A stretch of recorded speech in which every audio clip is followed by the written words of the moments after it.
Ternyata kita punya anggaran 500 triliun buat berantas kemiskinan, tapi sayangnya banyak dihabisin cuma buat perjalanan dinas dan rapat di hotel. Hal ini disampaikan sama Menteri Pan-RB. Beliau bilang dana pemerintah sebanyak ini tuh harusnya disalurin buat ngentasin kemiskinan secara langsung ke masyarakat. Tapi kebanyakan malah dipakai buat rapat di hotel sama studi banding, tanpa ngasihin kebijakan yang jelas. Beliau ngasih contoh di kementeriannya yang sehari bisa didatengin 10 Pemda buat konsultasi. Satu Pemda bisa bawa 5-10 orang. Akomodasinya bisa mencakup biaya tiket pesawat, hotel, makan, uang saku, dan lain-lain. Kita semua pasti mulai menyadari, semua negara besar punya kesamaan di dalam mengelola negaranya. Demi Indonesia menjadi besar, selama masa reformasi dalam 23 tahun ini, sayangnya, belum menunjukkan bukti keberhasilan bahwa Indonesia karena negara besar. Maka informasi dalam channel Bosman yang selalu membahas cara cerdas bernegara akan memberikan asupan tentang informasi dari berbagai negara dan sistem bernegara mereka sebagai perbandingan pelajaran bernegara. Ada hal yang telah kita kerjakan selama masa reformasi ini, sangat banyak. Namun kita harus sadari juga ada banyak lagi yang belum dikerjakan di dalam era reformasi ini yang akan buat Indonesia menjadi lebih baik. Salah satunya adalah kelemahan Indonesia di dalam bermain di dalam kancah internasional atau kancah dunia. Indonesia saat ini masih korban dari kebijakan negara besar dan belum ada tanda-tanda bisa keluar dari tekanan tersebut. Walau banyak masyarakat tidak menyadarinya atau tepatnya ketidaktahuan. Karena ketidaktahuan ekonomi naik 2,5% setahun itu dianggap sudah oke. Menjadi negara pengimpor bahan dasar kebutuhan harian itu dianggap nggak apa-apa.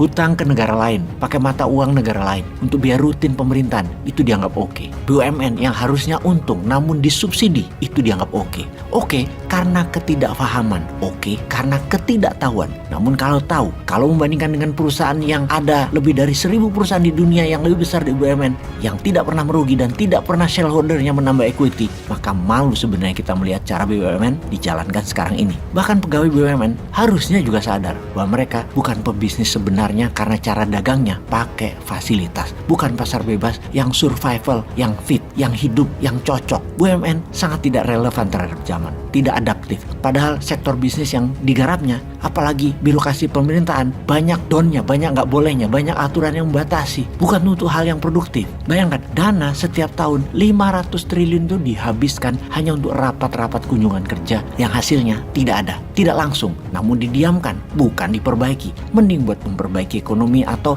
mengentaskan kemiskinan seharusnya, bukan buat rapat-rapat, buat perjalanan dinas. Tapi ya beginilah, karena ketidaktahuan pemimpin dan ketidakfahamannya masyarakat, ya dianggap wae ngono, seharusnya begitu. Ini harus kita ajarkan, ini harus kita ingatkan. Kembali kebijakan luar negeri Indonesia, kita menengok negara maju bagian dari hegemoni barat, katakan Inggris, Prancis, Jerman misalnya. Yang namanya kesejahteraan rakyat, sarana kesehatan, sarana pendidikan, jalan umum itu friendly terhadap orang tua, terhadap anak kecil, terhadap orang yang memiliki kebutuhan khusus, taman bermain anak banyak, susunan kendaraan umum, transportasi publik, semuanya nyaman, aman dan baik. Kemudian tamu atau turis asing, Anda dilayani lebih baik lagi dalam hal imigrasi, keamanan, kesehatan. Sarana lokal akan kita lihat dan cemburu deh oleh kebijakan dan apa yang mereka pikirkan oleh banyak negara tersebut. Intinya masyarakatnya happy. Namun kebijakan luar negerinya jangan tanya. Mereka itu bengis buat negara lain. Amerika menyebabkan perang di banyak negara misalnya. Perancis adalah negara dengan koloni wilayah sampai saat ini masih ada 14 negara dijajah Perancis.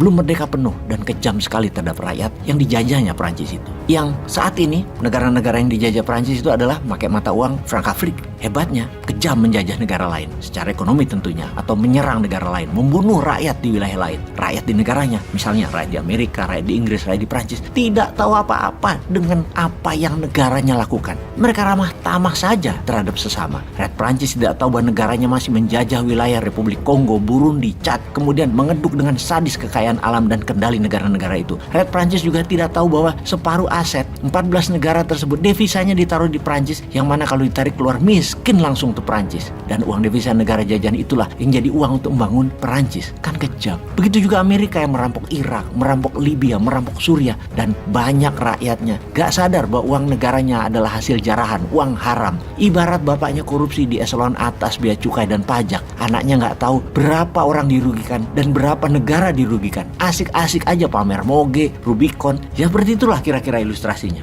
Ayahnya punya kebijakan dalam negeri di kantornya, di bea cukai atau di pajak, ambil hak negara, ambil hak rakyat. Namun kebijakan luar negeri, keluarganya pamer dengan duit jarahan. Sementara Indonesia juga ada anehnya. kebijakan luar negeri Indonesia tuh lemah. Baik banget sama negara lain. Apa aja diminta, dikasih. Namun sama rakyatnya, fasilitas kenyamanan publik, kesehatan publik ambiar, pajak semua neken habis-habisan. Kayak ikut membangun ekonomi kerakyatan namun peraturan dan pajaknya menekan. Membangun pakai hutang yang harus nanggung juga rakyat. Dia yang jabat dapat nama, rakyat menanggung hutang negara dapat buzzer doang. Ya, terbalik sama negara besar lainnya. Kejam keluar, baik ke dalam. Kita cupu keluar, memble ke dalam.